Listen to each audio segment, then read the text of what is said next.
Recording in progress. Yeah, welcome everyone to our 10th session or week 10. That well, this week, like the week before, we continue our conversation about the final assignment, the essay. If you may remember, in the last session, we concentrated on section 2, which was about exploring and scanning and describing a sector that you choose. I personally recommend that maybe food production because of a number of issues, but I understand that if you're motivated and if you're interested on a different topic, um, yeah, that would be something to uh, it would be appreciated and valued. Uh, as far as you think that you're capable of finding adequate information in order to address all elements of the essay. But I understand you haven't done it. No one has ever done it. It's the first time I'm teaching this course, so we're into kind of uncharted territory for myself as well. So I take that into account. But um, it's important that you start as early as possible.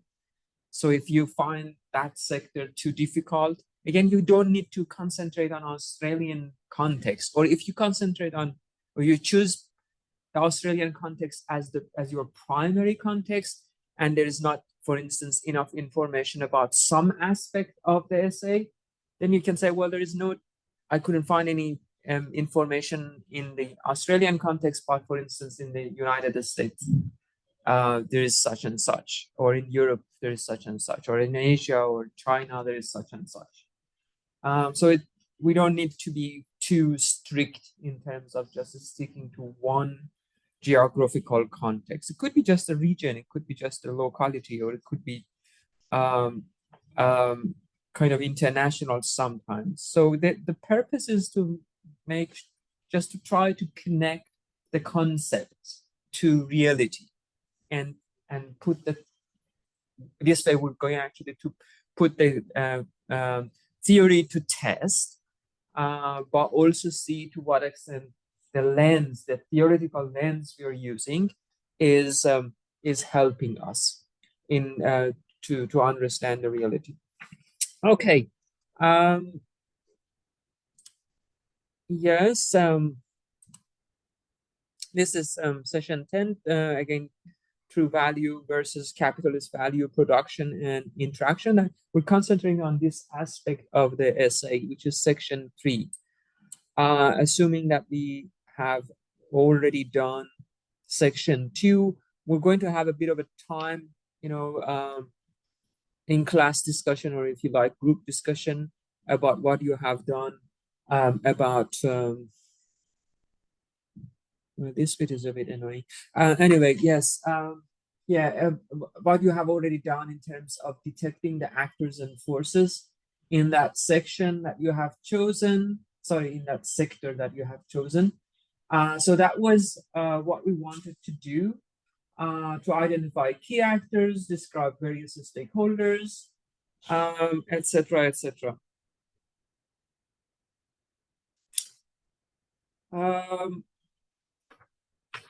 Prior to that, that was the essay question. Yes. You see that the essay question is you are familiar with that because you have kind of done a bit of that in the first assignment, and then the second assignment, second question, first assignment, section C, if you may remember. So how do processes of decommunization and recommunization within the chosen sector reveal the interplay between true value, capitalist value, and fetish value? One point here to highlight is you can see that I have separated between true value, capitalist value, and fetish value. Anyone remembers, especially the difference between fetish value and capitalist value? Why not just talk about fetish value? Why you're also considering capitalist value here?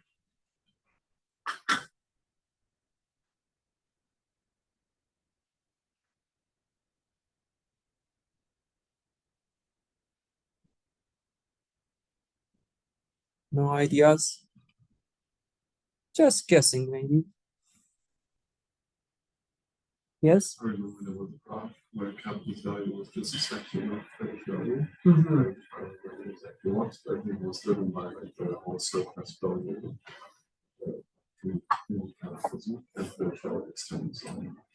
Yes, yes. So if you may remember, especially that graph, just in very simple terms, capitalist value is the value that is produced within the capitalist social relations, or you can say socio-ecological relations. Okay. Um, um, Now, that also includes production relations. Okay, so if you think of a factory, there's a production is happening, or a service sector producing services. Doesn't matter. We don't need just to focus on goods, on the stuff. So in that production, inside the production relations, we're producing commodity value, values that are attributed to commodities. Okay. Now, if you expand it and include nature, social reproductive work, communal work, etc., then everything that happens inside the broader capitalist socio-ecological relations is related to capitalist value. Okay. Now, if you expand this further and consider when true value is being demolished and perverted into capitalist value, then there's a difference here. And then you have ended up producing fetish value. So, in simple terms, capitalist value is the product of capitalist relations. Okay, true value happens most of the time outside capitalist relations, but sometimes also inside. For instance, when the union workers come together and show solidarity in order to push capitalist um, managerial forces back, etc., you see that there's a bit of a true value happening inside capitalist relations as well. But we don't think that solidarity that happens between the workers is part of capitalist relations because they're not producing anything for profit. So this true value happens sometimes inside, but most of the time outside, ideally in the communist state of living. And then fetish value is actually happens when those forces of producing true value are perverted. It's the product of perversion. It's the product of, I would say, conversion of sources of true value to capitalist value. So capitalist value is the product of what we may call secondary abstraction. You remember secondary abstraction? The abstraction of value, extraction or abstraction of value that happens within the capitalist relations. Okay, fetish value is the product of primary abstraction. You remember primary abstraction? The reification, fetishization, appropriation. When people that are outside or groups and relations that are outside the capitalists are sucked into the capitalist relations. And that perversion happens. That is the primary abstraction that happens. So fetish value is the product of primary abstraction that happens on the borders between capitalism and non-capitalism. When capitalism expands, when capitalism sucks everything into itself, when capitalism, like a parasite, takes over the host, that's where the primary abstraction happens, and that's where fetish value is the product of that. In simple terms, capitalist value is that capitalism now has the labor for itself. Labor is no longer more than human creativity. Should we get out? No, I don't think it's related to. Yeah, it's another. So anyway, so capitalist value is when you're okay, labor is already there, it's already commodified, it's already incorporated into capitalist relations. The families and households of the laborers are already integrated. the ecological settings is already integrated under the name of nature. The politics is already incorporated and contaminated and influenced, right? So everything is in the hands of capitalism, under control by the capitalist class. Now that capitalist class has everything for itself to use, to extract value out of, then we can talk about capitalist value. It produces capitalist value. You expand that to when capitalism and where capitalism sucks everything non-capitalist into itself, then you are dealing with fetish value. Does that make sense? At least in terms of abstract thinking a little bit.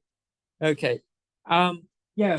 So we would like to operationalize these concepts and see how we can apply them. For instance, on the if the sector is food production or energy production or knowledge production, we want to imagine when and where and how true value is produced. And you remember Aristotle was very Aristotelian causation theory is very helpful because it can tell us, the 4 dimensions of that production of true value. We normally think of the communist state of living when everyone is kind of equal, everything is participatory, everyone is showing care to everyone else, including non-humans, and the decisions are made in order to sustain that kind of true value production. The final cause is the well-being of the community, more than human community, etc., etc. So we want to know how that happens, for instance, in terms of food production. You can think of indigenous people when they produce food. You can think of regenerative agroecological entities or that try to use more sustainable methods to some extent, as far as they stay away from market relations and profit seeking, and as far as the decisions are made democratically inside, right? They're not hierarchical, etc., etc. So in such situations, we see that, for instance, elements of true value being produced. Now, when it comes to capitalist value, again, you can think of corporations. And again, Aristotelian causation can help you to have a more comprehensive understanding of it. Who are the efficient causes? Who are the major agents in that? Are that workers or the corporate owners? Of course, the corporate owners. Workers are now reduced to some kind of commodity. Their labor power is being bought and sold, etc., etc. They're not given opportunity to show good creativity, genuine creativity that would result in the improvement of the well-being of their communities and themselves, etc., etc. So how about the material cause under capitalism? Material cause, the environment, right? It's reduced to just resources, being incorporated into the system, commodified, exchanged in the market. They put price tags on everything, etc., etc. The convivial aspect of it, the formal aspect of it, is reduced to only the way that work is organized. The market relationships, highly atomized. Everyone's competing with everyone else in dog-eat-dog working conditions, etc., etc. So that would be the third aspect of it. And the final cause would be, of course, maximization of the profit, winning competitions, gaining upper hand over other corporations, power, consolidating their power relations, power structures. That these would be the final cause. Now, when it comes to the fetish value, now we have to talk about how that true value production is actually translated into capitalist value production. What tensions happens, and what kind of resistance we may see, and how the system co-opts the forces of true value production into itself. Because the forces of true value production resist, and then the system, as you may remember with the diamond publication, diamond open access versus gold open access, etc. So the system has the flexibility in order to co-opt them. Now, many of these corporations, food production corporation, agricultural corporations, are talking about regenerative agriculture. They talk about sustainability. Even BP is not is not British Petroleum. It's something else. What is it called now? Yeah, it's again. They changed their logo and they changed their name even. Just and it's it's green. They say their company is green. So yeah, so you see that they craft, and then there's a resistance, and there are forces to transform and forces to reverse the process from back to communism.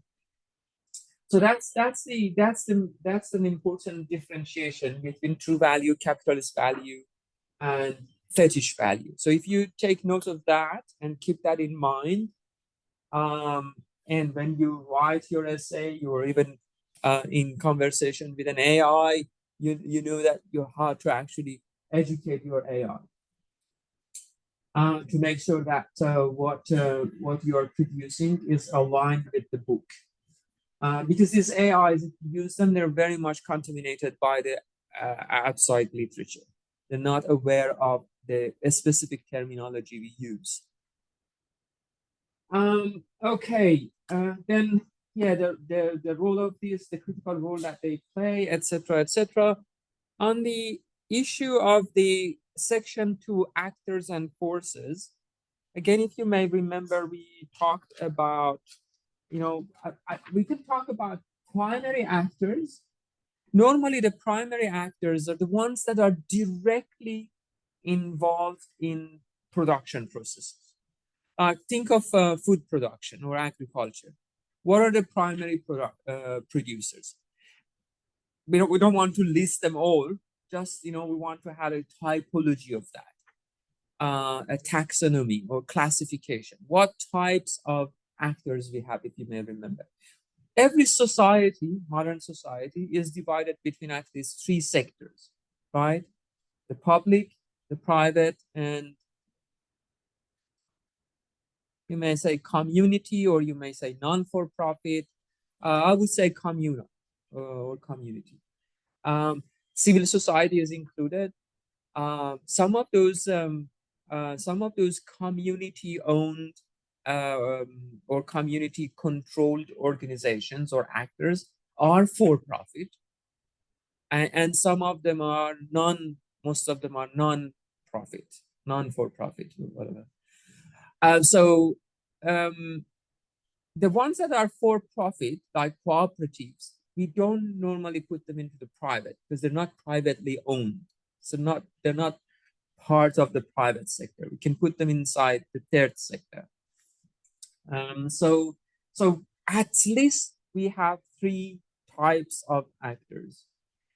So the public sector, the private sector, and the communal sector or community sector, which could be divided between for-profit and non-profit. There is another actor as well, and that's the state, right?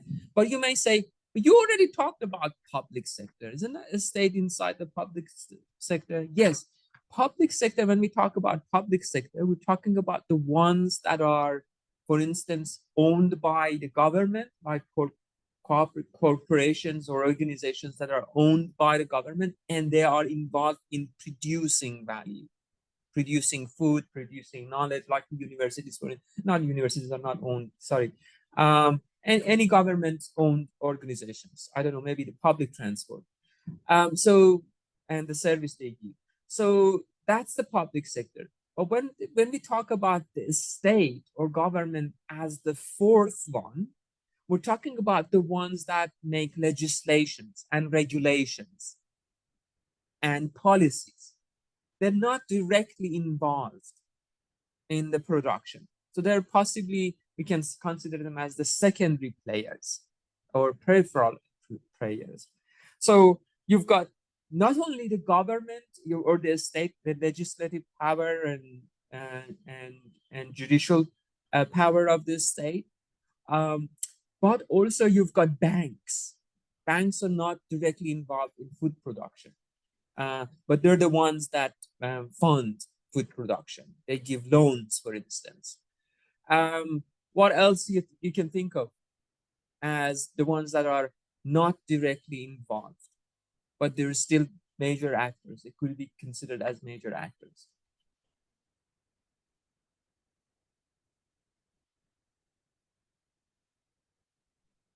NGOs, right? Grassroots movements. They put pressure, pressure groups. The Australian, for instance, when it comes to food production, Australian Sovereignty Food Network or movement or whatever it's called. So that would be another thing. Maybe the organizations that look after the consumers. It's a very long list. So it depends on how far you want to go and how much information you have access to. But you can just briefly mention them and say these are also the actors, and there's not much enough information, or you can just concentrate on the major ones, the central ones, and mention the peripheral ones, just to save space. You don't need to get into the very details of it. So this will be the actors. So the actors will come from the public sector that are directly involved in production of whatever we're considering, the private sector, the third sector, the communal sector, if you like, and then you've got the secondary ones like government or the state, your NGOs, grassroots organizations, and social movements. What else? Yeah, the consumer organizations, banks, or financial institutions, etc., etc. Okay, that's one aspect of a sector, the actors, but also the processes is another aspect. So you've got production, you've got circulation when things are, being circulated. For instance, Coles and Woolworths, are they involved in producing food directly? Maybe not, but they're the ones that do the circulation. They do the marketing, they do a lot of exchanges, etc., etc. Redistribution, regulation, and funding. So these are the processes. So production, circulation slash redistribution, regulation, and funding. So you can attribute these processes to each one of those actors. For instance, you say that such and such company, private companies are involved in production. Banks are involved in funding.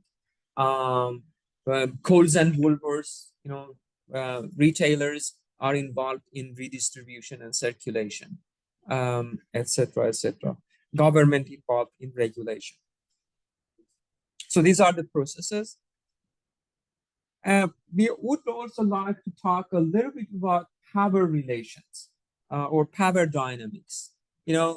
How much influence each one of these actors have over the sector.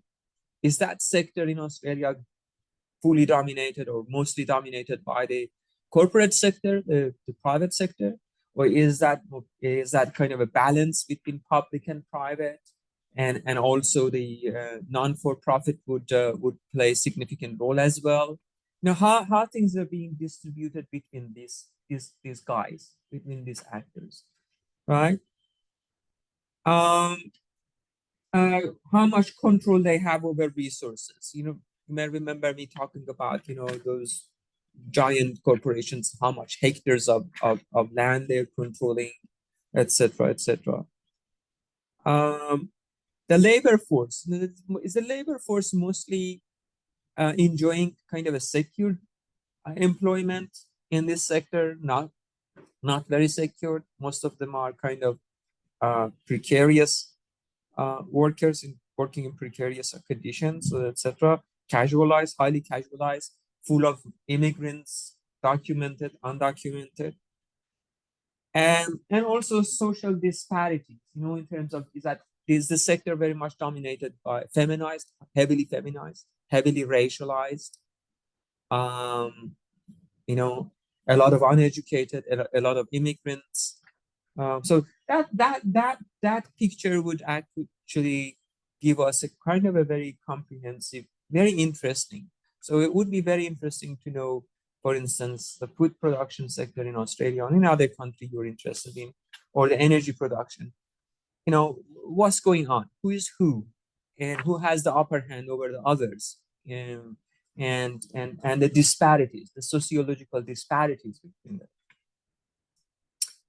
And you may also very briefly mention that, you know, if these players, each one of these players, are involved in true value production or fetish value production. It's very black and white, I know, but we want to just say that, for instance, those ones that are very much oriented towards profit maximization, of course, are the ones that are involved in fetish value production or capitalist value production. And the ones that are less so, yeah, you can, I don't know if, for instance, are there communities, indigenous communities involved in food production? I think we discussed a kind of a fruit in Western Australia being harvested wild. So if that's the case, maybe, and if that's kind of a community owned, and it's not for profit maximization, it's mostly to provide jobs for the indigenous. So that is most likely to be a true value producing entity. But the ones that are very highly corporatized are, of course, it's a spectrum that you can mention. But we don't need to get into the details, as I mentioned in my email, because it's the next section of the essay that we get into the details of how true value versus capitalist value versus fetish value are produced.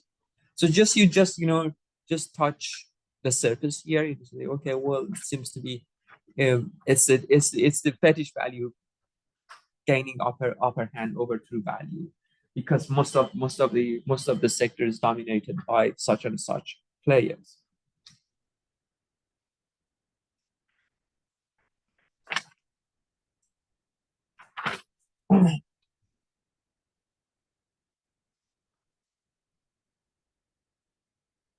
I think I have covered that. Yeah, we were supposed to work on section 2 in Week 9, and over the break when I was marking the assignments, I hope you have seen your grades. You happy with them? If you have any questions or need any clarifications, or you think you deserve more, just let me know. I mean, I consider it as a kind of conversation between us rather than just me evaluating you. Okay, so section 3. Okay, before we talk about section 3 and how to do it, maybe we can have a bit of a conversation about what you have so far done, especially about section 2. Have you chosen your sector? How much information you have found so far?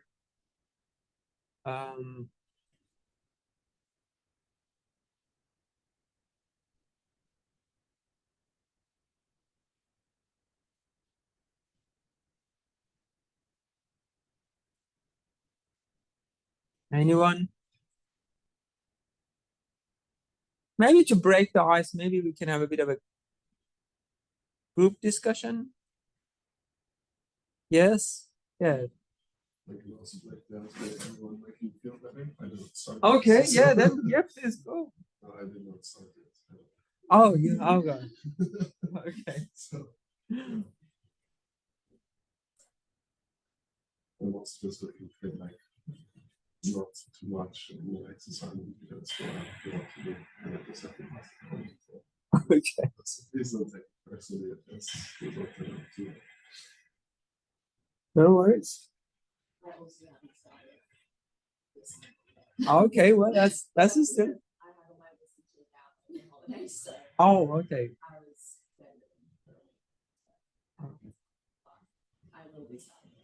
Okay, that's fine. So, okay, well, it's still whatever you have done would be helpful for everyone else. Actually, working on the active abortion section to like the Australian issues work with. bit, between both the words. Okay. Looking at in terms of the organization so problems with and stuff that that we would produce.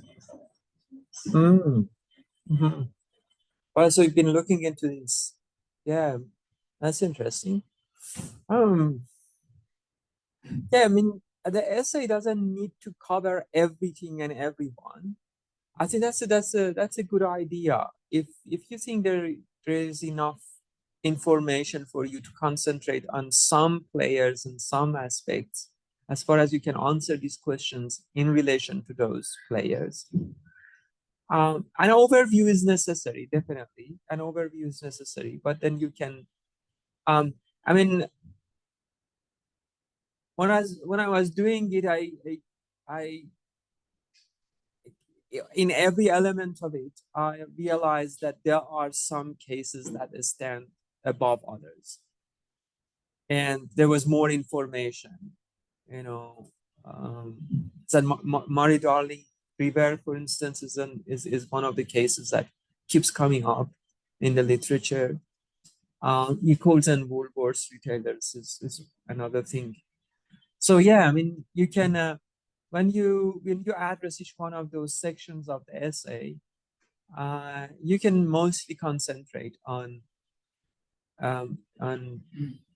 just a few more, a few players, or more so compared to the other ones.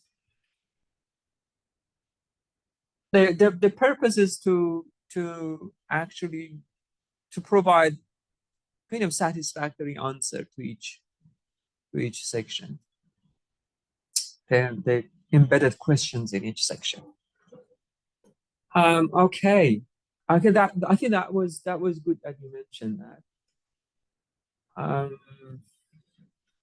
Yeah.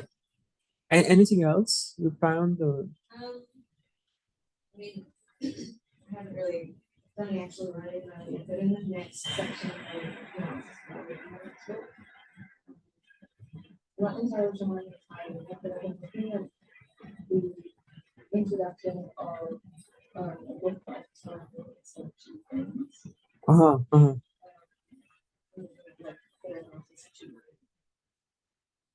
Okay. There is also I just recently came across. It is a very interesting book on the how indigenous influence land. I'll send you guys an information. I have to first look at the book inside the book, but that was a very interesting one. Yeah, that was that might be useful when we're talking about true value production. The indigenous are very good examples, kind of very they stand out very much, very outstanding. Yeah, sorry, this wasn't very much directly related to what you just said, but it just came to my mind. And yeah. Okay, what else? Not much. Yeah, not really much. So that's what I was just kind of very vague. Okay, that's fine. That's fine. Yeah, what would be our plan after this class for the rest of the week? I know you're busy with other courses, but this is also a course. Yeah, okay.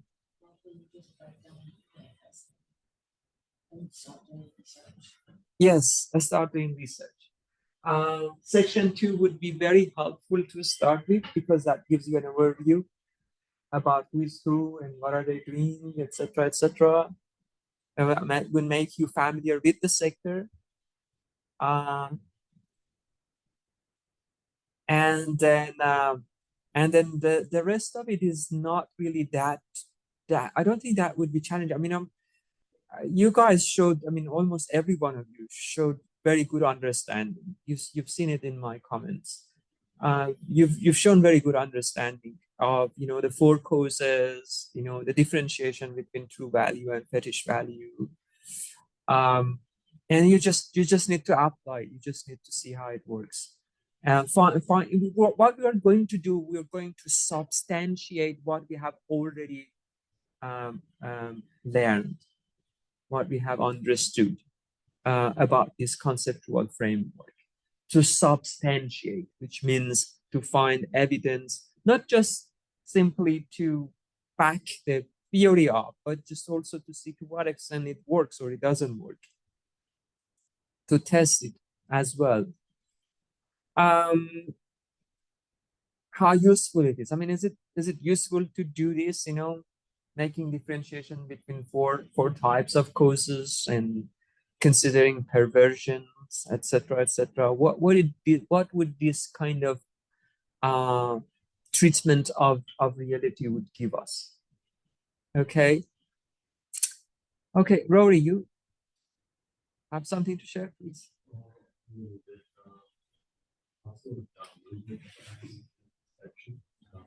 I haven't done too much on like the actors and influence, but that I've done more on like sociological experiments. Uh-huh. Some of the patriarchal limitations. There was a part of the like the limits and Calvin paradox. Yes. Yeah.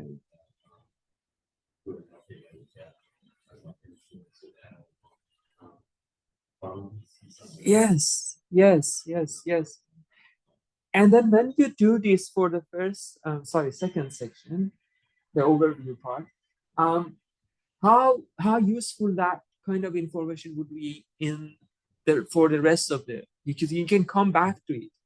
For instance, when you talk about the efficient codes and the agency of the people, and this is highly feminized, and at the same time, women are not exercising their agency. So yeah, I mean that you can keep coming back to it when it's necessary in the rest of the essay. So that's why these power imbalances, power structures are helpful. We give an overview, but then we can also draw on them in the rest of the essay when it's necessary to draw on. Does that make sense? Yeah. Okay. And what else you found? What else? I found just a few articles that to me about sort of like indigenous people playing something like that that haven't really flushed that Yes. I mean, remember, especially section 3 is kind of, if you remember the term we used, we borrowed, I think, from Marx, maybe not directly, but contrastive explanation. Why this rather than that. And the third section is when we compare the true value production versus capitalist value / fetish value production. We're contrasting. And for instance, this culture burning of the indigenous and its benefits for the environment, maintaining the balance. Their practices and activities in relation to environment, their culture that gives agency to everything, living and non-living. Even if that may sound like to a modern and so-called enlightened mind as superstitious thing, but for them had a very important function of maintaining balance with the society. So such things, when we reflect on the indigenous, I think that the indigenous is one of the there's a lot of arguments that maybe their lifestyle cannot be applied in modern time when over millions of people are living in big cities, and how we're going to live like indigenous and how we're going to turn everything upside down. It's not impossible, etc. But as things that are showing us the elements of it, that's the idea of how to actually how to extract lessons from them and build modern versions of them suitable for modern life. It's a completely different line of scientific conversation and inquiry, which is actually started to take momentum. That's not what we perhaps going to get into. But still that contrastive conversation explanation would be helpful to show, well, actually the indigenous does this, and can't be, for instance, whereas in the capitalist system we do this. So the indigenous would be very much closer to an ideal version of communist way of living. Whether it would be applicable or not, or it can be translated to modern life or not, to what extent and in what ways, it's another question. But knowing about them is important. I remember back in Iran, for some time, for almost maybe less than a decade, the Ministry of Agriculture, I was working as a subcontractor, casual, fixed term. They were studying indigenous ways of living. And among their studies was very, very interesting. There were houses built by locals, and those houses were mostly, they were using limestone in it, and they were making them so resistant to earthquakes, up to, I don't know, very high degrees, because that region was kind of very prone to earthquakes. And the indigenous people learned how to actually build such houses, and they were learning that they wanted to incorporate it into designs in modern house buildings. So you see that there are such elements there that can be incorporated in how to design it. I have shared with you, for instance, the wind catchers of Yazd, if you may remember, in one of the weeks, that it was a very kind of very interesting way of cooling houses without any electricity energy or whatever. So there are a lot of interesting things. So I would say, especially food production, relationship with land, I don't know about energy production, but the indigenous would be very, very interesting. So I'm, reading a little bit about the indigenous would be very good. Okay, what else? That's all? Okay. Okay, Grace left us. How about you? Would you like? Okay. Any sector in mind?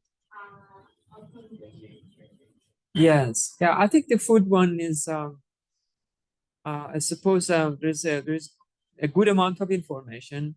The diversity of the players is good, pretty good. It's kind of I would say well studied. The challenge would be there's a little bit of more than a little bit of ecological things that some of them even don't make sense to me. But as far as, for instance, I don't know what exactly actual ecological or regenerative is. I mean, I know basics of that, but that basic is still more than enough for this essay. Okay. Maybe Isri, would you like to come and give your presentation? You're comfortable, or okay, I'll help you. As far as I had a look at your work in, as far as I remember, but I'm sure you know that much. Okay.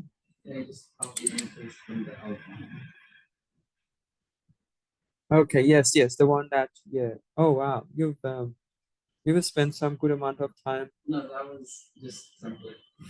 Oh, that was a template. Oh wow, that's still much better than mine. So yeah, the podium is yours.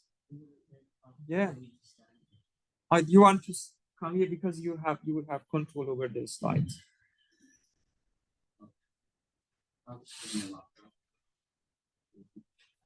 Oh, okay.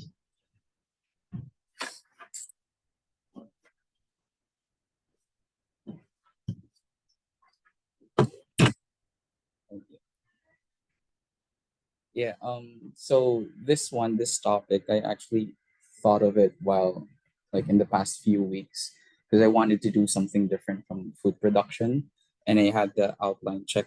And yeah, this is most of the things that are in the outline that I passed. So the topic that I chose was like focusing on human as capital, reproductive labor, and care work in the Filipino diaspora. So I chose this one because, as a Filipino, me myself, this is like a very, I guess, divisive and pervasive topic in my country. And there's a lot of literature and there's a lot of discourse and debate about how we go about, I guess, solving the migration crisis, the out migration crisis, and the trend of OFWs or overseas Filipino workers going out of the country. And just to kind of like give like an overview of the issue, around I think 9% of the GDP of the Philippines is actually coming from the remittances of overseas Filipino workers. And if you match that with other industries in the Philippines, it's around the top five or top 10. So it ranks pretty high. And the statistics of OFWs that are out of the country are around 2.3 million Filipinos. So there's around like 2.3 million overseas Filipino workers who are out of the country and are working.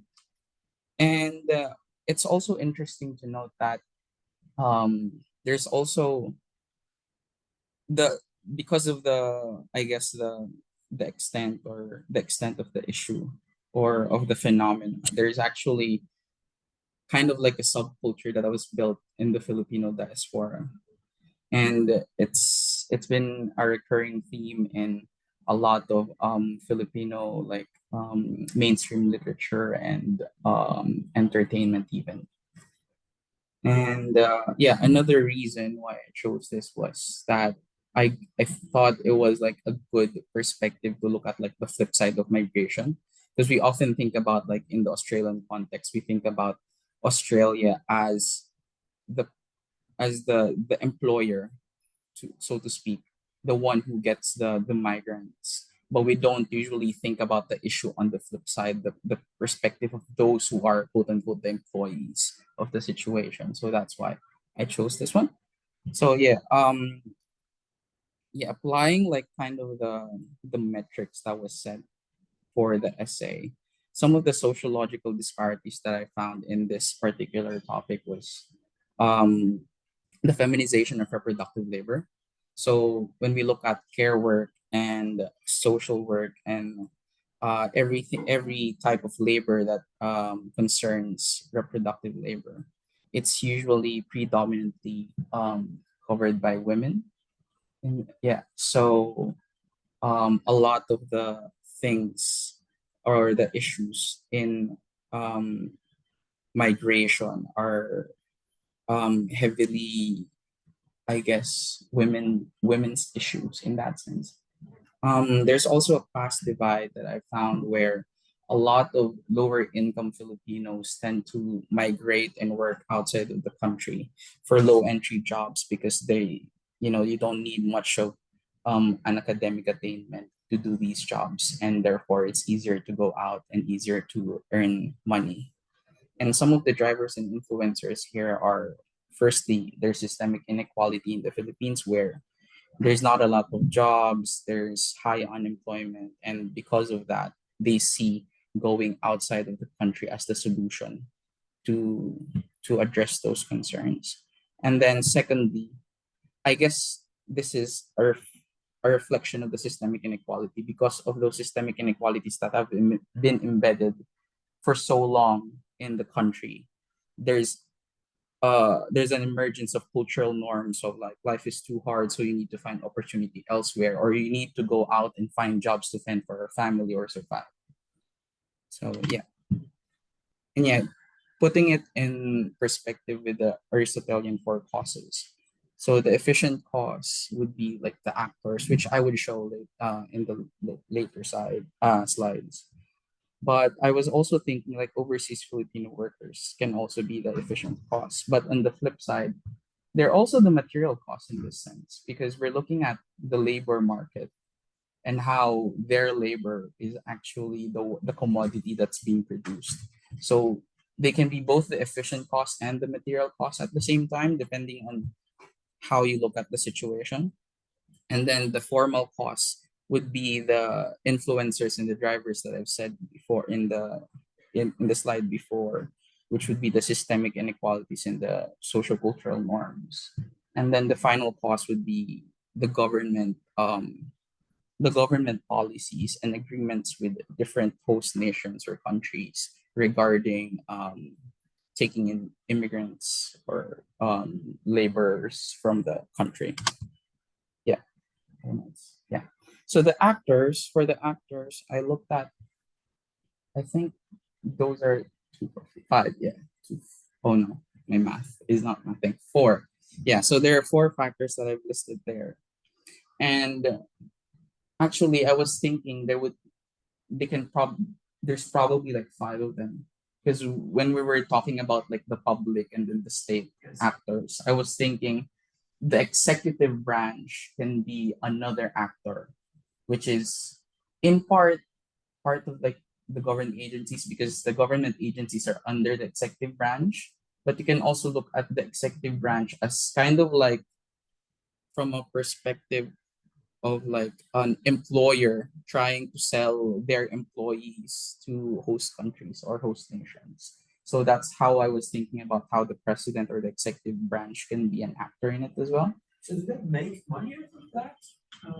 Um, You say senator, labor. Not necessarily. I mean, the way I look at it is because the the outmigration of care workers brings so much in the GDP, then that's kind of like the profit that they're in it for. So They tax it or not? yeah, what happens the reason how migrants contribute to the GDP is when migrants go out and then they earn the wages, they bring the money home to the Philippines, and so the remittances are taxed, the exchange rates and so forth, so they get money out of that.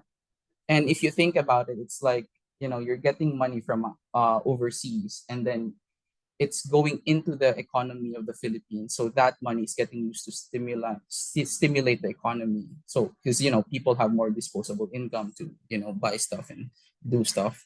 So yeah, I was looking at it from that perspective.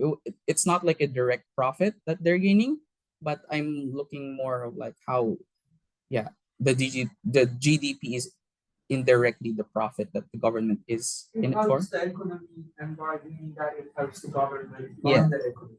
Yeah. And then yeah, And so also government pays some regulating yeah, for sure. roles.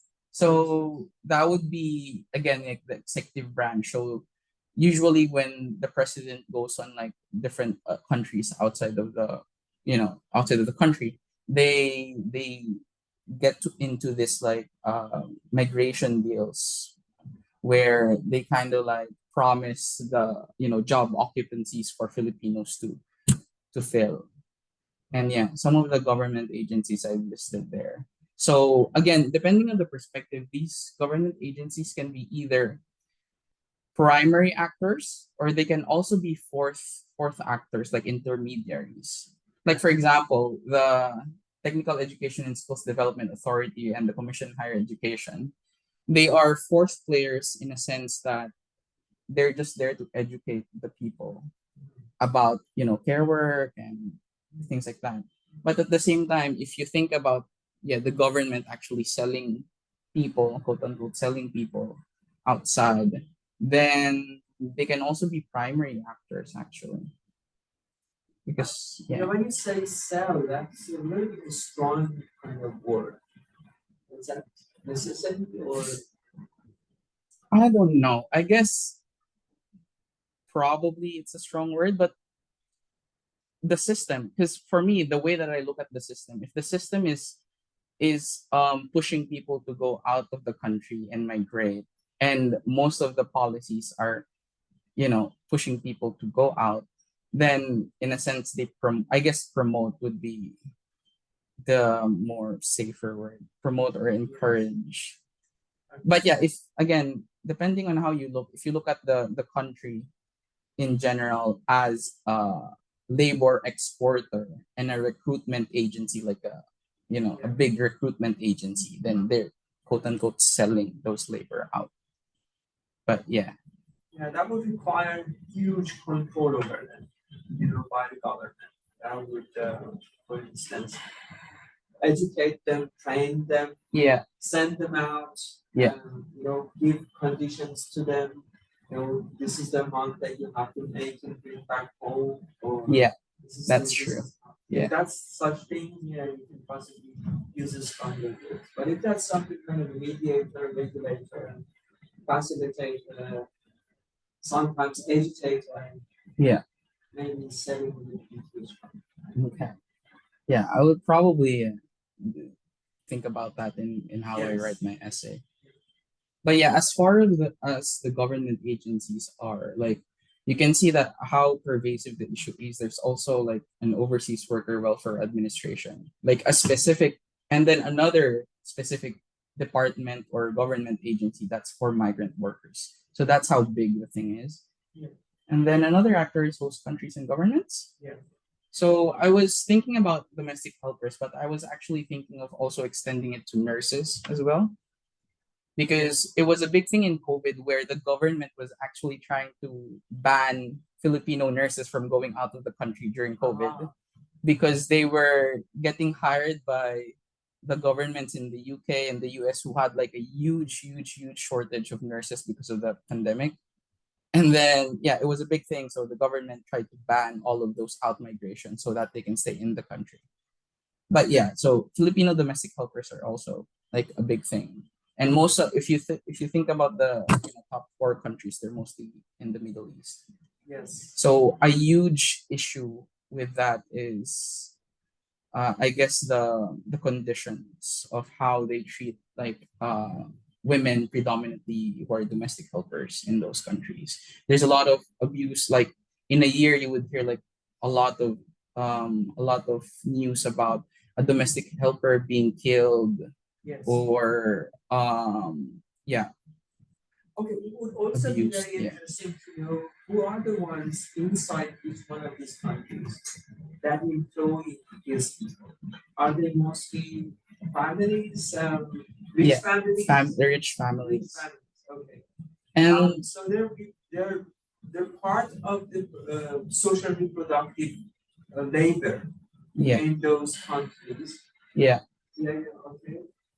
And that ties into the recruitment agencies actually, because the recruitment agencies, they're the ones who kind of like recruit people in the Philippines and they kind of entice people. Like they say, oh, there's an opening in, let's say, the Middle East, and there's the rich family there that's looking for a domestic helper. But then it's also open to a lot of abuse and exploitation because again, the recruitment agencies, they don't vet the people that these domestic helpers are going into. So a lot of them, when they go there, they live in very deplorable conditions. And at the same time, sometimes they just get the money from the Filipinos and they don't even send them there. So it happens as well. So a lot of recruitment agencies are like facades sometimes that The recruitment agents are inside those countries or inside the Philippines. inside the Philippines? But they're the ones who coordinate the employment. So Okay, so in addition to the government, actually this is the recruitment agencies that are actually selling the labor. Right? yeah, actually, I'll put that in. But yeah, in that sense, yeah, the recruitment agencies in So this it's a case private would be the sector, yeah. sellers. Yeah, Okay, it's a capitalist private sector inside the Philippines that actually facilitates this kind of yeah, selling of the labor. And on the other side again, you have to be careful not to use under law terms. Yeah. terms that would cover the real agents in there. So For instance, when we talk about Kuwait, okay, it's a country, but who inside Kuwait Yeah. is the beneficiary of this exploitation, um, and also in the Philippines as well. But I think that would be like, I guess, complex to discuss as well, because Yes.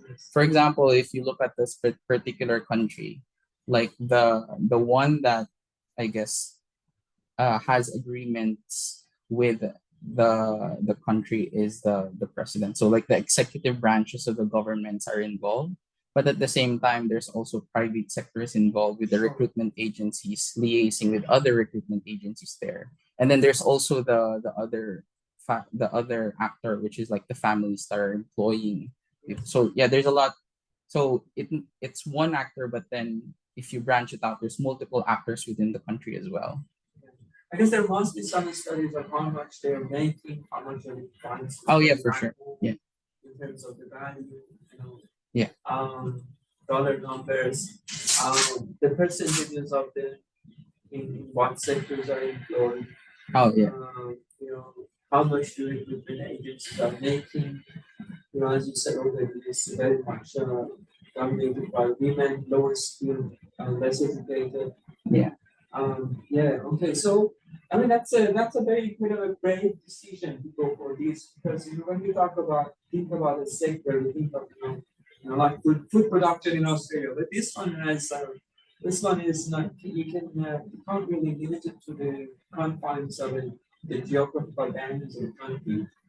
Um, and um, and I think yeah, it's a little more complex, but it's still I think it's possible to detect the major actors, Yeah. major forces, their roles, how much upper hand they have, how much influence they have, who is being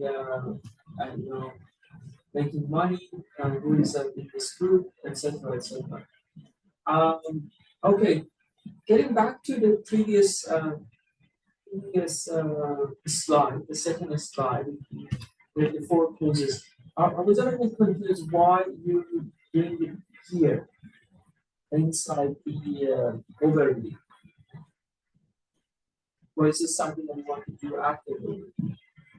Oh no, that would be something after the overview. Yes. But I just kind of like looked at the criteria that you set, and then these are the things that you need to discuss. So like that's the things that I kind of like just filled up. So the Aristotle and for causes and the other stuff.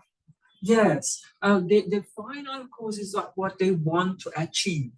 What you have put here is the alterity aspect, is the mechanism that actually translates the final cause. Yeah, because Yes. yeah, I remember in like the first weeks we were thinking about alterity, right? And then, so that's fine. Yes, yeah, that's okay. Well, for the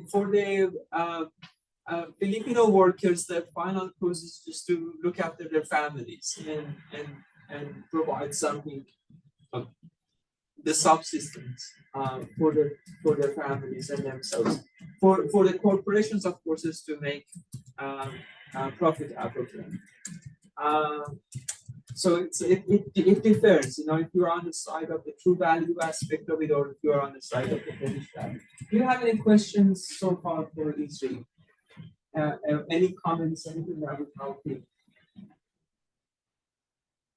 Okay. Yeah, sounds good. Okay. Yeah. So I'll just look at the decommunization, then the recommunization process. Yeah. So I started out thinking about how the decommunization process doesn't start with the migration itself, but it starts with how reproductive labor is decommunized. So yeah, I just put it into like the three terms we have: the reification, the fetishization, and appropriation. So the reification is when reproductive labor is expected of women and devalued in society.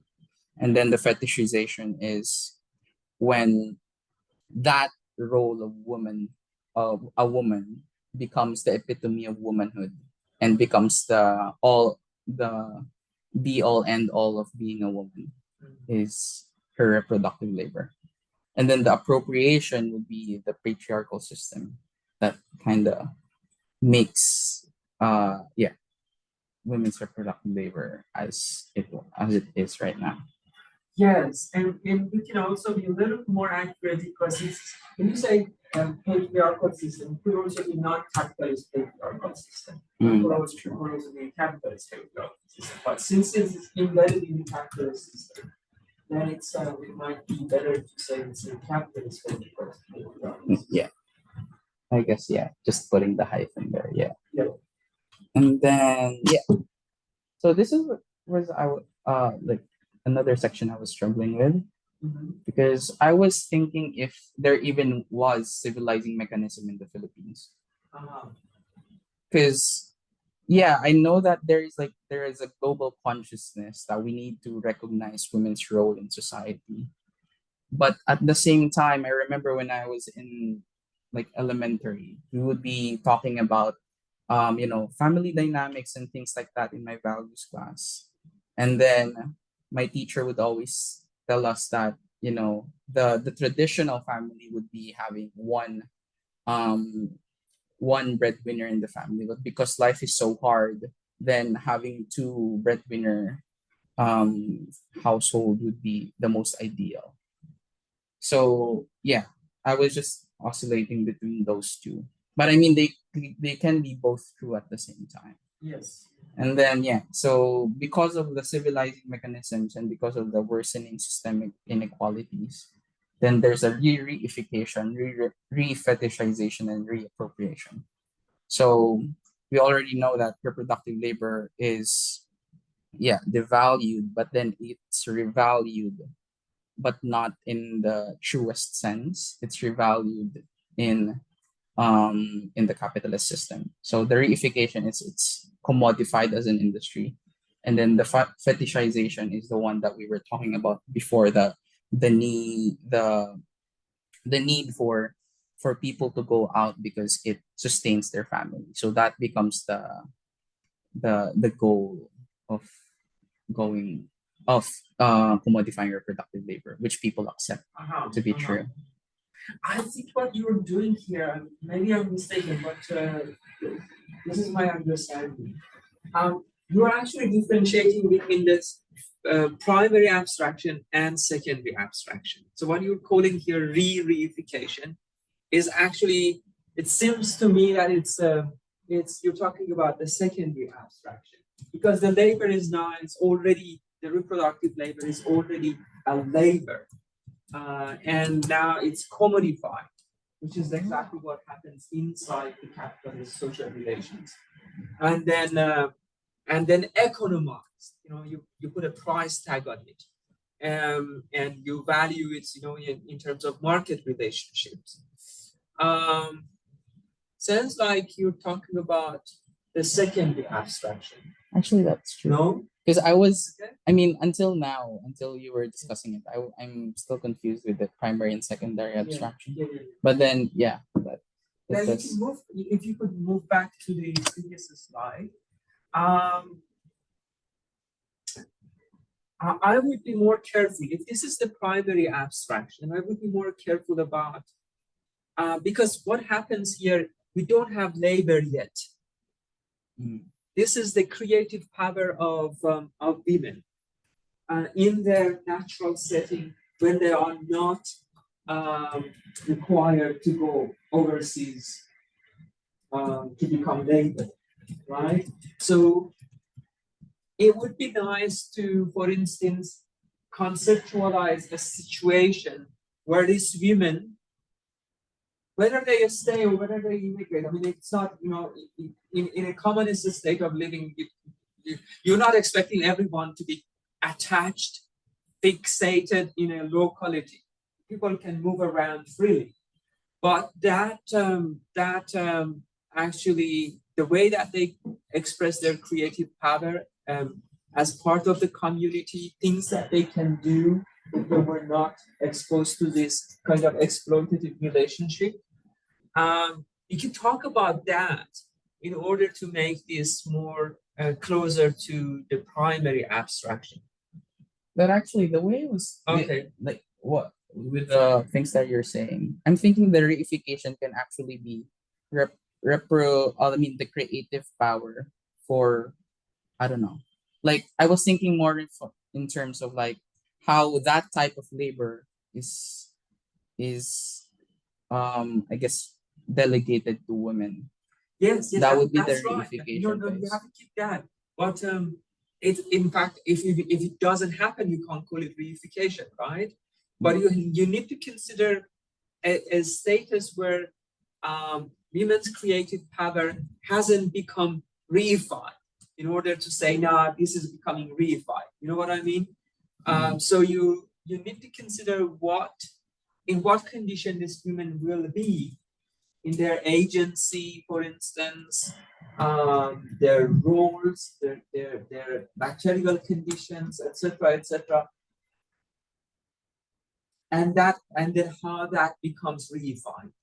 Something is being reified. You know what I mean? Yeah. What is that is being reified? You're right to talk about this. The reification is about creating reproductive labor, domestic labor. In the second stage, it becomes commodified and exchanged in the market, right? But prior to that, we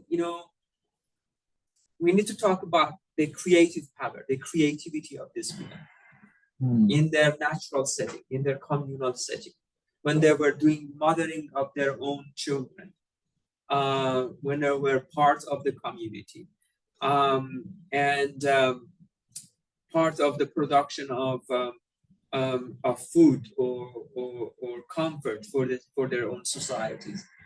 And then they become dislocated. And then someone else, the extended family has to look after the children. They have to go and look after the children of the super rich in those countries, and then the extended family has to bear the brunt of it. So it's when you say reification are what into reproductive labor, and then you attribute some kind of fake value to it. That this is very interesting. This is very good. This is very good. Yeah, but we need to know how this happens, the origin of it.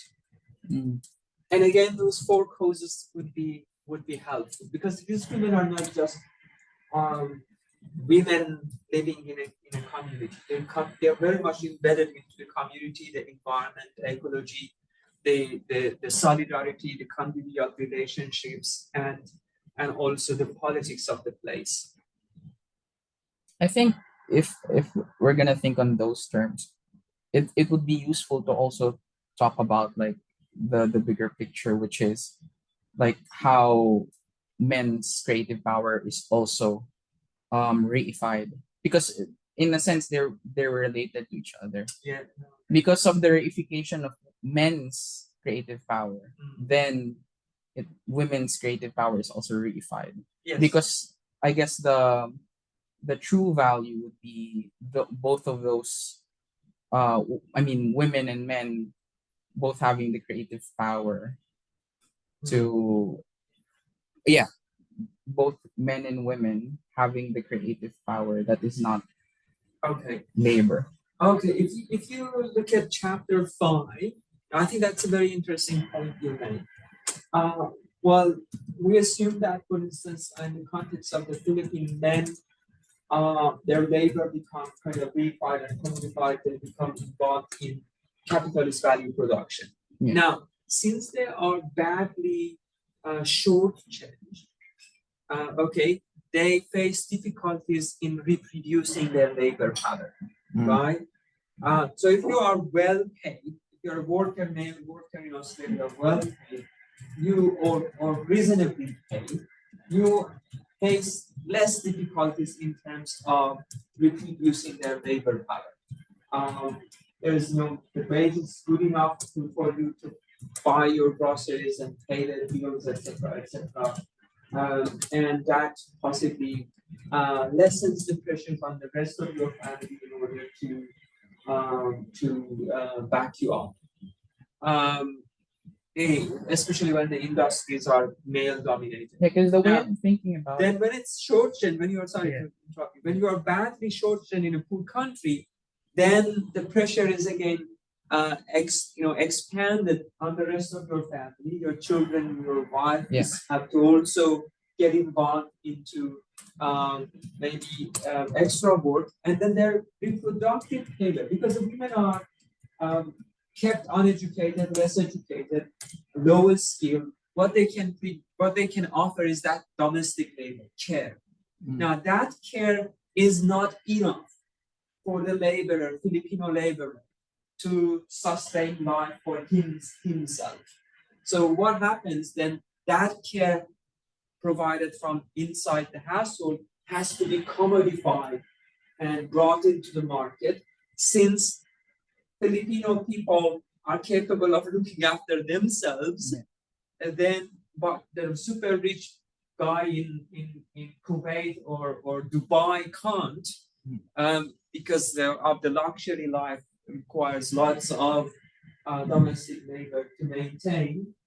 Therefore, these women become commodities for export. They become their labor become exported. Yeah. So what else Philippines can export, especially this is one of the major things that they can do. So yes, that's an interesting one. So it's interesting it would be very helpful to, as you said, connect it to the capitalist relations inside the Philippines that actually increases the necessity of the commodification, reification, and then commodification of the women's labor, because that's what they can really offer to the market.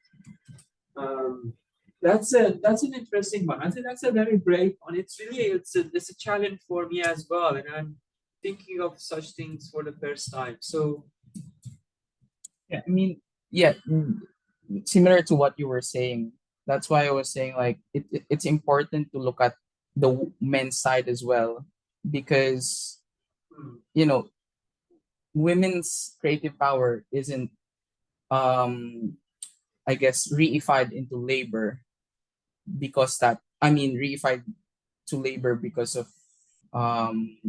because they want to commodify labor. I mean, it's not basically. And what I'm saying is, it's not the first step in the process. Like it's reified into labor because there was something that happened before it, which is men having to, men's creative power getting reified as well. And because the system demands their labor, then they have less time to do reproductive labor. And then because of that, the reproductive labor is given to women, and that in itself makes reproductive labor as a woman's quote unquote place. Yes. You may remember that when we were talking about this, we were saying that when we put this together, like reification and fetishization and appropriation, these are just analytical. In reality, they are circular. And there are conditions that make this possible. Like as you said, for instance, the overexploitation of male labor into the industrialized economy of the Philippines, for instance. Urbanization that dislocates these families and therefore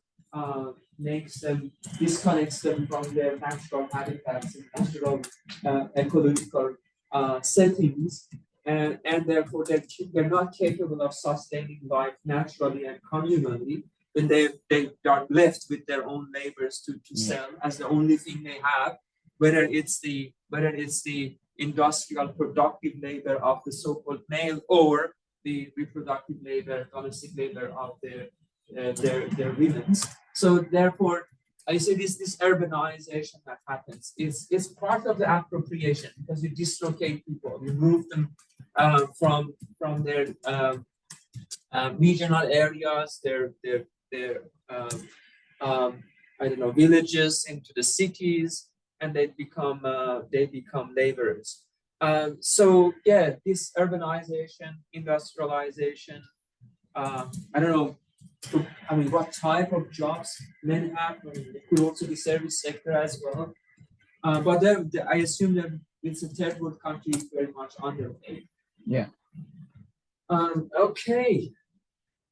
So let's maybe it would be a good idea, as you also think you agree. This would be mostly the primary abstract. For sure.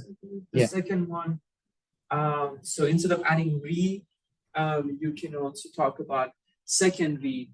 Could you move to the next one?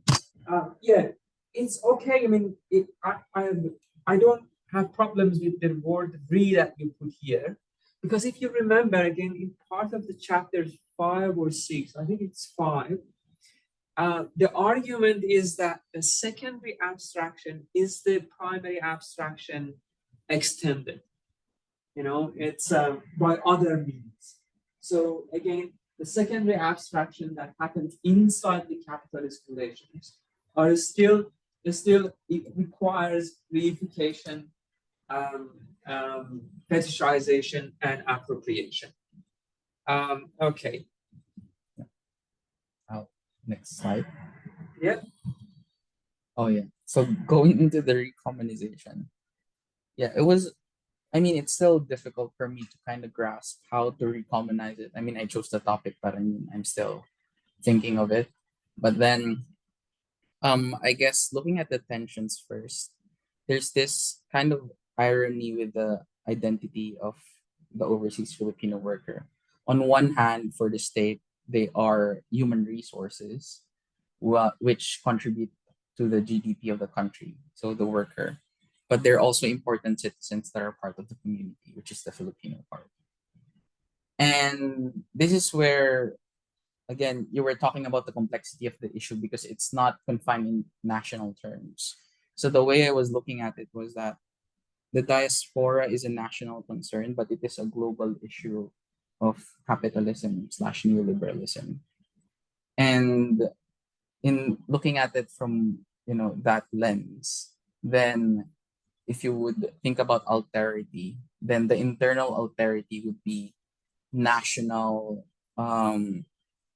national reforms that I guess would help OFWs either come back or um, I guess have the conditions, the best conditions in like in their work by liaising with other like countries.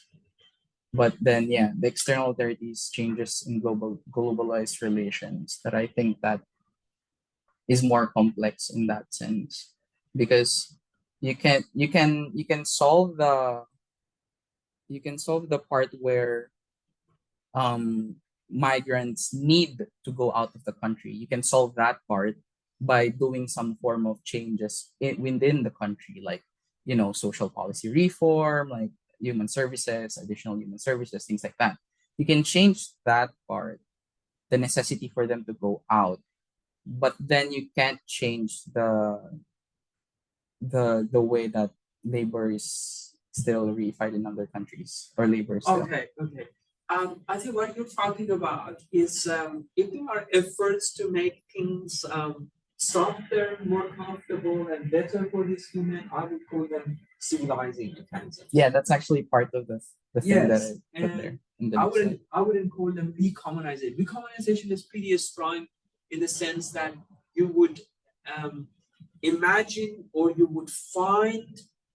So again, let me repeat: imagine or find real cases where there are mobilizations in order for women, for these women to take control of their fate. Right? For instance, these women come together, form organizations, and these organizations would they're the ones that set the terms about how much they have to be paid, how would their families benefit, etc., etc., rather than being left in the hands of those agencies, recruitment agencies, or the government that benefits from that. So um, if there is none, that's okay. You could still think of, in the sports sector, this is about the implications for the strategies to deal with this matter. Yeah. So you can think of and talk about, actions, and there must be NGOs and things like that that Oh yeah, might there are a have lot. Yeah. might come up with alternative solutions that would take these women out of these relationships and put them in kind of relationships that would result in the production of true value. It needs to have a very strong emancipatory element to it. Yeah. And if it is not, it's not. I mean, there is none. Well, unfortunately, this is a bad situation, and it needs to be addressed. It has been addressed. There have been people to address it, but you could say most of the time, such endeavors, such efforts find themselves in the form of civilizing mechanisms, just to make things a little bit more comfortable, but rather than addressing the structural causes of it. I mean, personally, I actually already accepted like what I was when I was looking at it, the my process for recommunization. Because you were saying about true value, capitalist value, and then fetish value. I'm thinking that as far as we can go with recommunization in the issue, it's probably a step towards recommunization, but it's not fully going into back into true value. So the best that we can do is to move from fetish value to capitalist value. So yeah, that's why, like, I guess that would be like one of the conclusions. So I was thinking in my paper that there's no, like, you can't directly leap from fetish value to true value.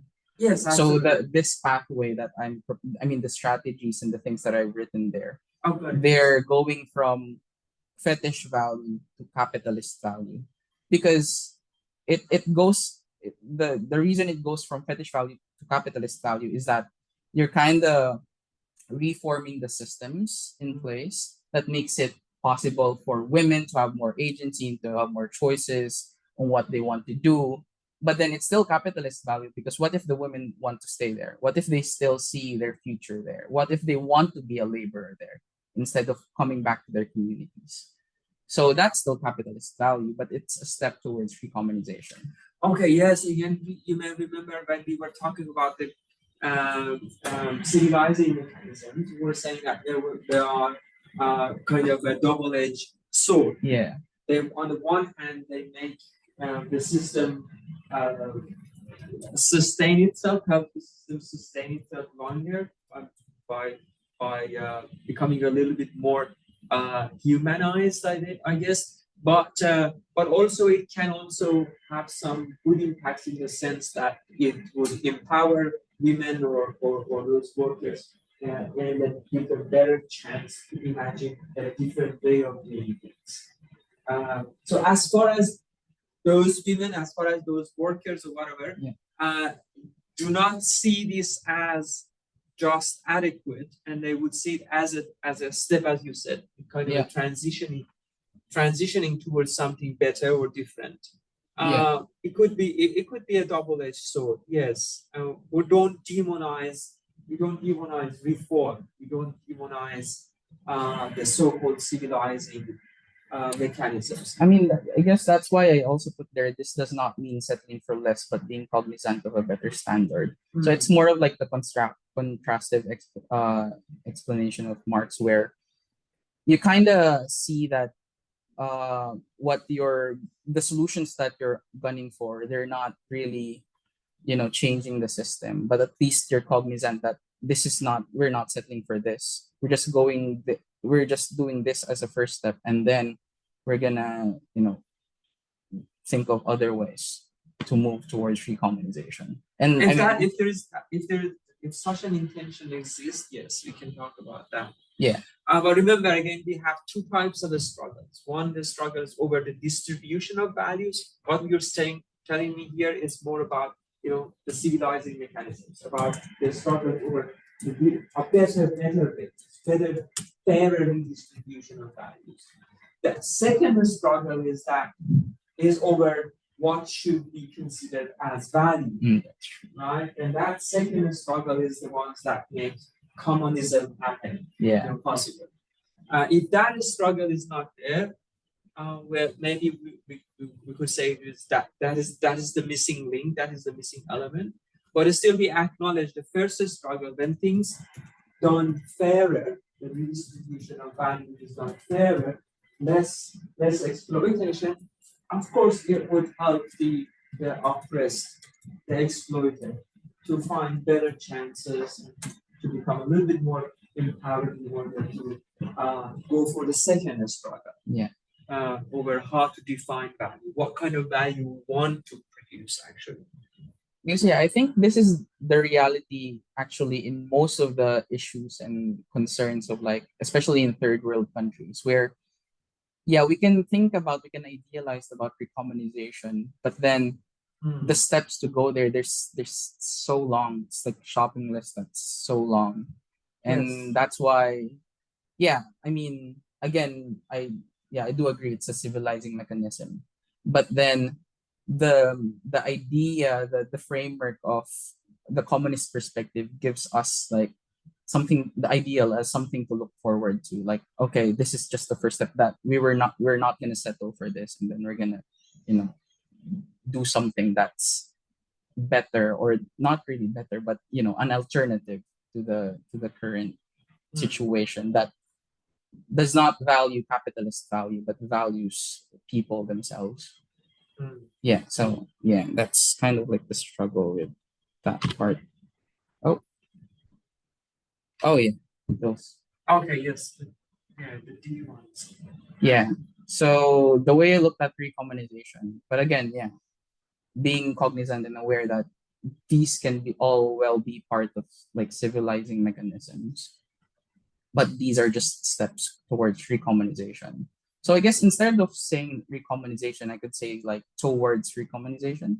Like Yes. it's not like totally recommunizing value itself, but it goes in that direction. So yeah, de-reification. So instead of bring them home, which is just a one-sided forceful intervention, we must urgently bring back migrants' sense of agency and human dignity. So yeah, that's the de-reification, and then de-fetishization is the de-romanticizing the experience of migrant workers, not seeing them as cash cows, not seeing them as kind of like the solution to all of the woes and the problems of the country. And yeah, I did say that counter discourses, or like our our I guess view, or us viewing them as more than human will remain. I'm sorry, not more than human, but more than laborers will remain tokenistic. It will remain like as a civilizing mechanism if there's no policies to back that up. We can say that. I mean, we can talk about like discourses, and like it also happens in like Filipino news nowadays, that brands like Filipinos as modern day heroes and things like that. And then we kind of romanticize the experience that they're there to sacrifice for the country and things like that. But then, yeah, those things still kind of like contribute to the system. And the way to go again, I guess against that would be to put actual policies that would help them in that situation. Like for me, it's not helpful to just think of them, like think of them in those banner statement forms. And yeah, there needs to be actual policies to address their concerns. Yeah, I think that bit still needs a bit of a work. What type of policies we're talking about, and again, for the labor to become de-reified, de-fetishized, and de-appropriate, that means that labor would exercise a lot of autonomy over things Yeah. Things need to be done. Again, I see that it's a bit of a civilizing things happening here. You can, I think you're on the right track here from my point of view, but we can think about it and we can have more conversation. But I think you need to be a little bit radicalizing. You agree?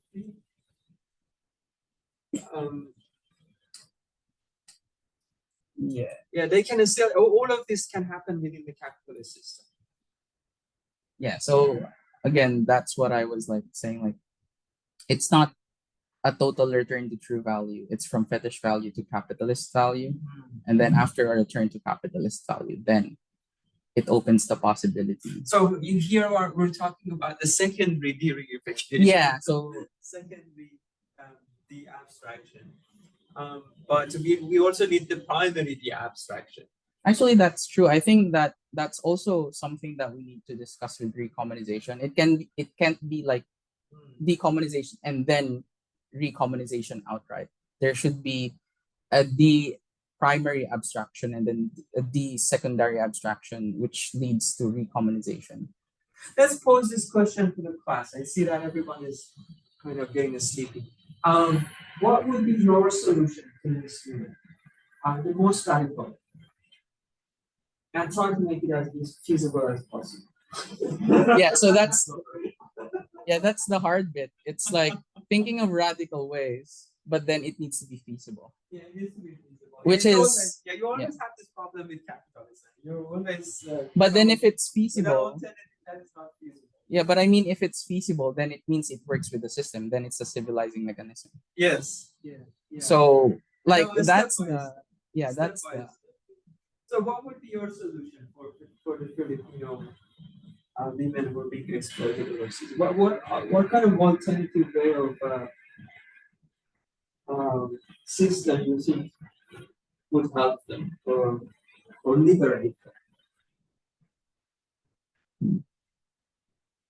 How about you yourself?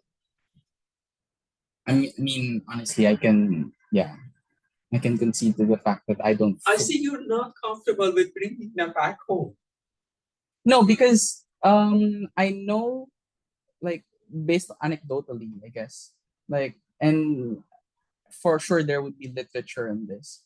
When you talk with a lot of migrant workers, they're actually saying, "Oh, the life is better here. I want to bring my family here. I want to spend, I want to, I guess spend my whole life here." So there's that narrative. You can't just outright say bring them all back home if the person themselves is saying that they don't want to go back home.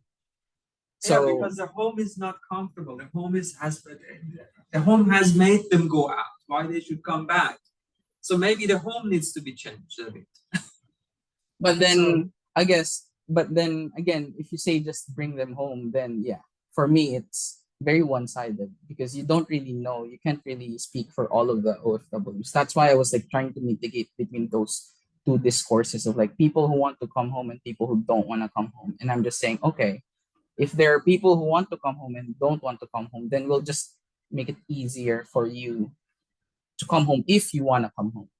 Maybe we need some international organizations that put pressure on the hosting countries in order to give citizenship rights to these women, so these women will become this is again civilizing aspect of it. So these women become able to organize themselves as a workforce, to have their own unions in Kuwait.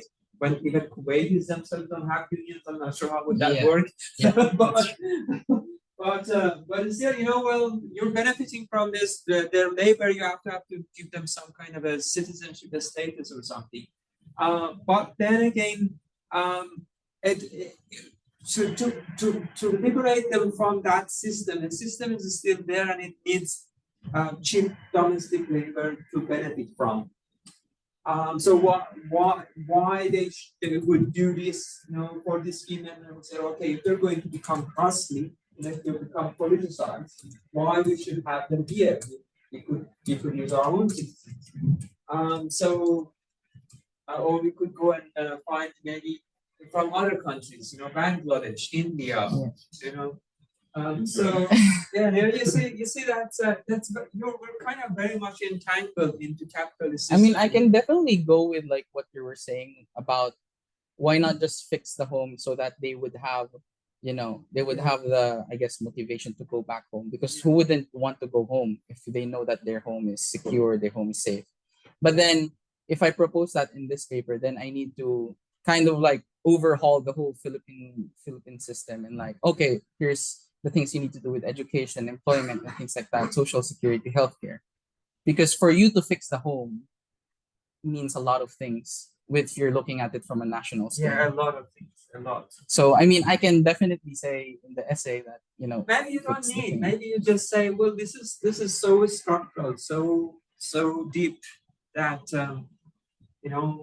It's on the current conditions doesn't seem to be.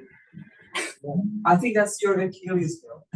Yeah. But I mean, you're not going to lose mark for it because it's the reality. I understand the complexities, but it would be maybe nice until next week if you just probe the literature and see if someone has come up with any idea, and to what extent that idea is reformist or non-reformist things, or more radical. Yeah. Okay. Is that on? Yeah, I think so. Okay. Based on the things that we were saying, I think the next slide would be Okay. not applicable. Sorry guys, if that turned out boring or yeah, I prepared something again about food production for section 3, and they are all in this slide. But I thought, considering that ISRI, recommendation. No, but yeah, we were talking about how it's still a civilizing mechanism, so it's still Yes, okay. Yeah, ISRI's done something. I think he's kind of covered the whole essay here, and it's a very challenging one. So if we can have a bit of a discussion about something that is quite challenging and complex and less conventional, maybe it might be a little bit more useful and for your cases that I guess might be less complex. If especially you're working on the food production, like the easiest one, I guess. But hey, I guess you're also kind of tempted to work on the knowledge production this year or not? I don't know. It's still hard. I'm not really motivated to work on it at all. Maybe I know. Okay, yeah, that one would also be a little bit right. Yeah. Anyone else is thinking of any other sector except food production? Grace, you. I was just wondering about figure out food production and Yes. Okay. Yeah. Yeah. Maybe. I mean, it's a process. Next year, I will personally myself. I will task myself to work on next year, focus on energy production. But I can't reach one way. It's just anyway. Oh, okay. Well, thank you so much. Maybe we can still have 10 minutes.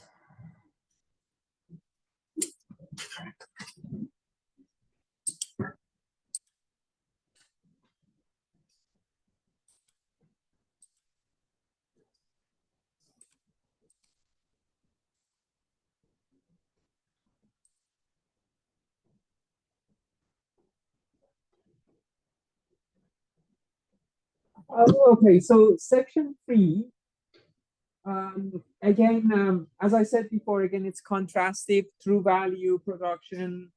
You explore the generation and transformation of true value. So you need to consider methods or places or scenarios where true value is produced, and you can use again the four causes, Aristotelian causes. In the case of true value, if you may remember, more than human creativity, livability, conviviality, and authority. You have done this actually very briefly in one of your assignments.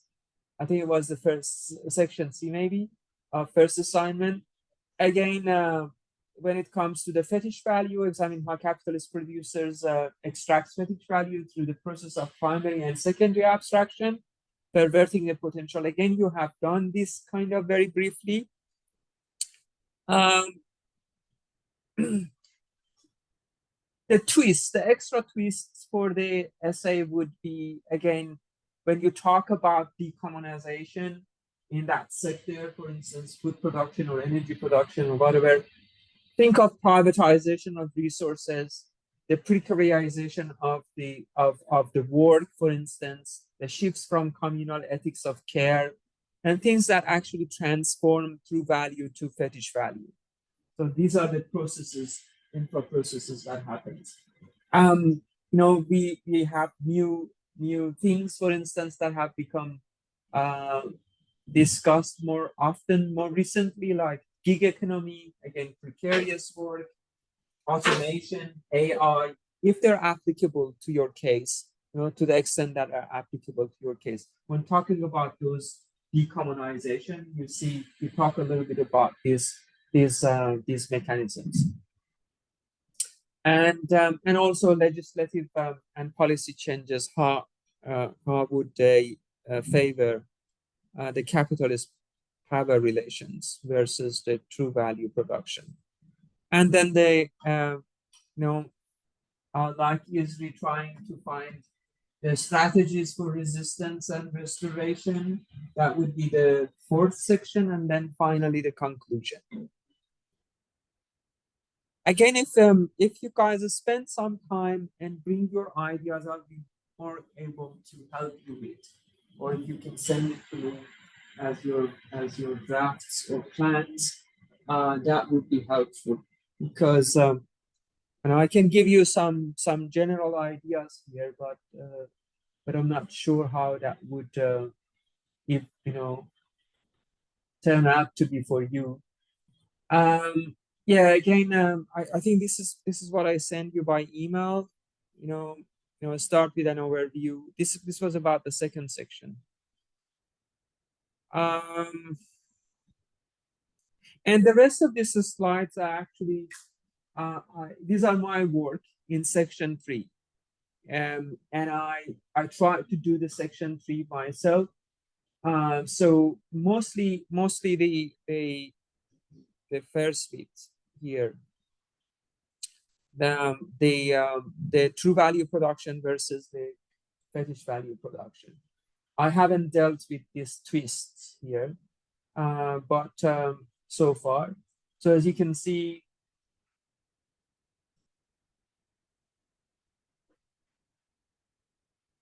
so I started with the efficient cause.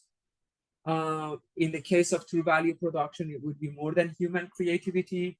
I was thinking of regenerative agriculture and ecological synergy, indigenous land stewardship and cultural practices, eco-villages and cooperatives as cases, which are, if they are commons-based.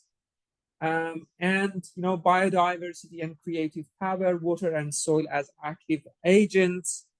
You see this, when we talk about efficient cause, it's about agency, and this agency is not just limited to humans. Also, you can attribute agency to non-human living beings, also even to soil, to water, the kind of agency as active agents. Whereas in the capitalist condition, that agency is completely removed. The labor is turned, or the creative work, creative power of humans and non-humans is turned into materials, substances, as part of the capital's investment or costs even. So that's no alienation of labor and nature happens, reification and fetishization and appropriation of that creative power happens. And then the interaction between the two. So what I have done for section 3, I have actually moved from I divided section 3 between the 4 causes: efficient, the material, the formal, and the final. Okay. Now, in each section of section 3, subsection of section 3, I've been talking about how this efficient cause happens under true value production versus capitalist value production and the interactions between the two. And then I move to the second one, which is the material cause, and then under material cause, in terms of material cause, under the true value production versus capitalist production and their interactions. And then the formal cause and the final cause. And we can find them, we can find the clues here. I'm thinking of actually producing some kind of audio or video files that would discuss each one of them, and I'll post them on Canvas. If I can actually mix them up with some images or films, that would be kind of a short documentary for each one of these. So again, this is the way I ended up doing section 3. Section 3 is asking us to compare true value production versus capitalist slash fetish production and the interactions between the two in terms of the 4 causes. In the context of, for instance, Australian food production, if you have chosen that as yourself.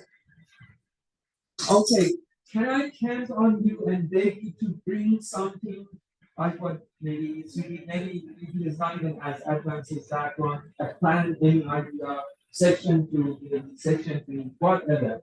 We really need to have already decided what sector we want to focus on and done some research to make ourselves familiar with that sector. And next week would be week 11. I think week 12 was supposed to be only self-study thing, I guess, but we can come and meet again because I remember with this one week, which I had an interview to go. So yeah, we can again meet in week 12. But please, still you can see that it's very short period of time. I don't want to give you a stress, but sometimes a little bit of a stress is not bad. Yeah, okay. Well, all the best, and let me know if you have any questions. And I do exist outside the classroom.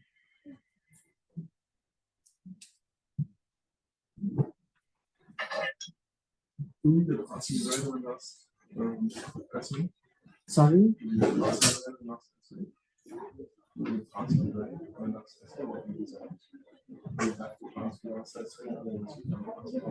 No, it's not that one. Just calculate the whole